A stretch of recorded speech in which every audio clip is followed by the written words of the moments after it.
Alright, what's up sa inyo mga kababayan? Ito pong pag-uusapan natin mga kababayan, ito daw pong si Sir Jimmy Santos, di umano lang naman mga kababayan, para daw magsasampa daw ng demanda dahil parang hindi ata nabayaran or parang may kulang pa ang Tape Incorporated. Abangan natin yan.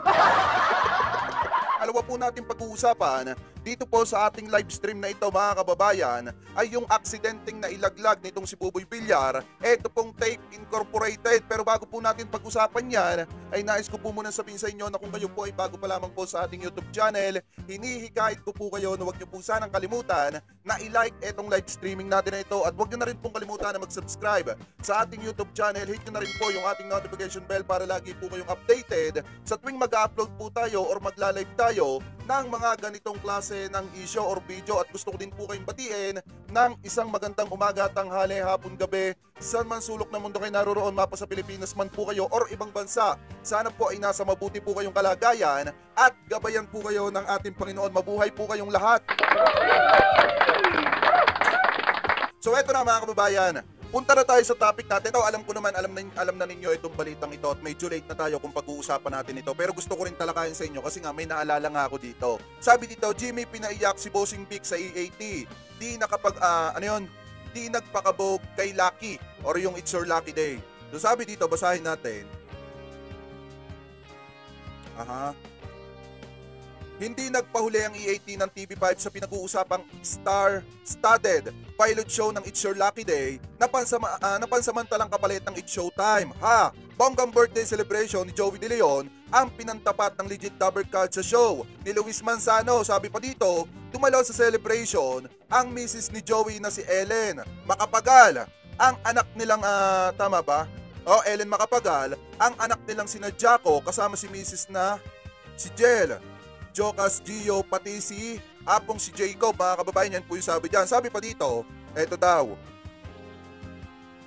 surprise guest sa pagdiriwang si Jimmy Santos na matagal-tagal ding hindi napapanood sa TV5 at first time ere at nag-appear sa live ng EAT para batiin ng kaibigang Henyo Master, mga kababayan. So alam naman natin mga kababayan, sabi ko nga kanina, si Sir Jimmy Santos inaawitan ni Paulo Contes na mag-perform dun sa Tape Bulaga. Kaso nga lang mga kababayan, yung loyalty talaga ni Sir Jimmy Santos nasa EAT. Tapos mga kababayan, naalala ko pa yung post ng mga vlogger ng Tape Incorporated na sinasabi nila na si Sir Jimmy Santos daw po, nung kainitan ng issue, ay makikita daw po doon sa Tape Bulaga dahil babalik na nga daw po sa Tape Bulaga. Dahil kung makikita nyo, nagkaroon kasi ng programa etong si Sir Jimmy Santos sa GMA7. At dahil nga nagkaroon ng programa sa GMA7, etong si Sir Jimmy Santos kung saan kasama niya, etong si Senator Bong Revilla, mga kababayan, doon na mo ang espekulasyon at imagination ng mga panatiko ng Tape Incorporated na kung saan ito daw pong si Sir Jimmy Santos ay magpapalik na sa Tape Bulaga. Kaya nga nagulat ako mga kababayan, nung Sabado nakita ko sa EAT etong si Sir Jimmy Santos. Dahil nga naman, kung matatandaan natin, may kumalat ng balita at espekulasyon ng napakaraming tao na itong si Sir Jimmy Santos ay babalik po sa Itbulaga ng Tape Incorporated. At dahil nga doon mga kababayan, talagang umasa ng maaga yung mga panatiko ng Tape Incorporated na mga tape defender vlogger. Na kung saan ipinagkalat agad nila na si Sir Jimmy Santos makikita daw po sa Tape Bulaga. Nakapag-comment pa nga ako dun sa isang nagpakalat nun. Sabi ko, mali yan dahil kung titingnan natin ang loyalty ni Sir Jimmy Santos nasa Tito Vic and Joey, wala sa Tape Incorporated. At eto pa mga kababayan, guess what? Alam nyo ba sa 4 na araw na nawala si Jake Magnus na naginip ako? Eto daw pong si Sir Jimmy Santos, di umano lang naman mga kababayan, para daw magsasampa ng demanda. Di umano lang naman. Eto, wala pang kumpirmasyon ito. Di umano lang naman. Base dun sa nakausap ko sa panaginip ko, di umano lang naman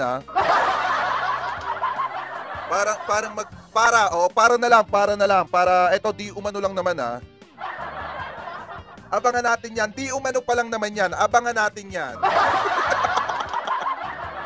Sabi pa dito mga kababayan, pagpatuloy pa natin, ito pa, pigil ang mga luha ni na Tito Soto, Big Soto, Joey nang magbigay ng mensahe ang una pati si Tito Jimmy ay halatang pinigilang ang pag-iyak. Sabi pa dito, eto pa. Pero sina Paulo Ballesteros, Alan Kay ay kapansin-pansin ng pag-iyak. Nagdialogo naman si Bossing Big na naiyak daw siya sa sorpresang appearance ni Jimmy. Kasi from the start mga kababayan na nawala etong si Sir Jimmy Santos sa SOCMED sa National TV mga kababayan, talagang I think nung nawala si Sir Jimmy Santos sa Itbulaga, eto ata yung kauna-unahan na nagbalik ulit siya mga kababayan dito sa show ng EAT. Kaya kung makikita nyo talaga yung reaksyon ng mga mukha ni na Boss Big Soto, halos mangiyak-ngiyak na. Kasi kung makikita talaga natin, si Sir Jimmy Santos kasi talagang napakatagal na nito sa Itbulaga. Si School Bukol pa lang siguro nakikita na natin ito mga kababayan. Or yung mga matatagal. Kasi kung mai-search ninyo ngayon ng School Bukol sa YouTube, makikita ninyong nandudun din etong sina Sir Jimmy Santos mga kababayan. So ipagpatuloy pa natin. Sabi pa dito, bukod sa pa-birthday kay Joey, mas maraming tao sa Sugod Bahay mga kapatid segment ang naabutan ng 5K each. Maging sa timbahay or televiewers ay namudmud din sila ng papremyo. Sabi pa dito, samantala nagpaula naman ng 10K each sa 10K lucky viewers ang Itbulaga ng Tape Incorporated. Sa GMA7, bongga rin ang prize na pinamigay ni na Isko Moreno at Bobby Villar sa G. Zagetti segment, hindi nga rin nagpahuli ang EB sa kanilang prize ha. Hindi, kahit anong gawin kasi tingin ko lang naman maganda, masaya kasi nakakatulong yung tatlong noontime show. Pero kahit anong gawin kasi ng Tape Incorporated at saka ng It's Showtime or yung It's Your Lucky Day, talagang mangunguna pa rin po talaga ang Tito Big and Joey dahil sila po talaga yung legend. Pero nagpapasalamat tayo kasi yung noontime show na kalaban ng Tito Big and Joey, etong It's Your Lucky Day or etong It's Showtime at etong Tape Bulagta ay nakakatulong po sa publiko. Yun po talaga yung isang malaking pasalamat po natin. Sabi ko nga po sa inyo, kung nagpalit lang sana ng pangalan ng Tape Incorporated, wala naman talagang problema, hindi sila babatikusin at hindi sila titirahin ng publiko. Kasi yung ginagawa nilang pagtulong, nakakatulong pa rin naman po sa tao.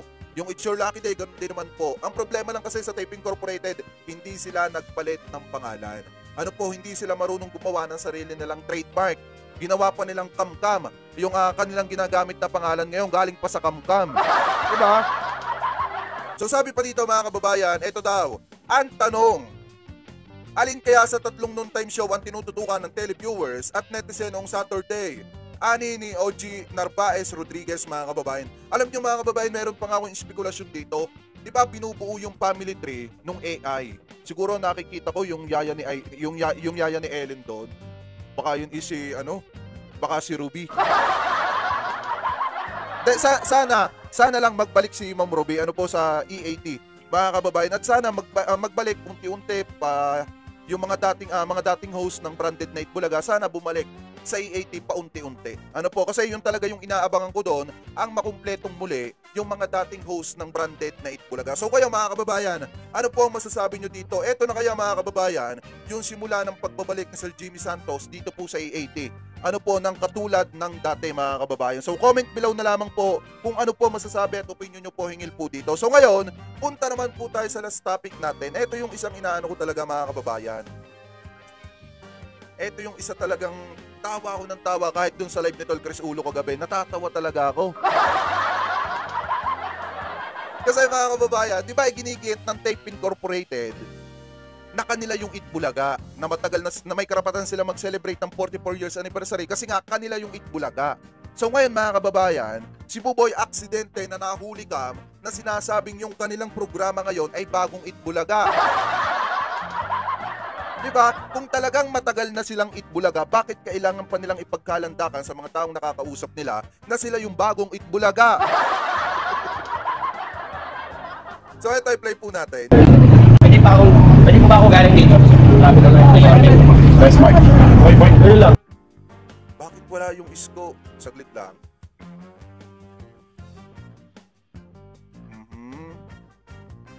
Wait lang, ayusin ko lang to. Wala kasing boses eh. Naka-auto naman. Ito na. Sabihin nyo kung may boses or wala ha. Paki-comment below na lamang po. Kung wala siya, mamaya na ito mapapalive. Alright, play natin. Let's mark. Pwede mo na kami ano. Saan ako? Wala ata. Okay. So by the way mga kababayan, yan lang naman yung topic natin ngayon. Walang boses yung ano. Sayang! Anyway, shoutout po sa 728 viewers natin. Kayo po, ano masasabi ninyo sa lahat ng mga issue na tinalakay po natin ngayon? Bagamat late yung mga issue yan, mga kababayan, talagang binigyan lang natin ng liwanag. Naniniwala ba kayo, mga kababayan? Tanong lang naman, na malapit nang makuha ng Tito Vic and Joey yung trademark na Itbulaga.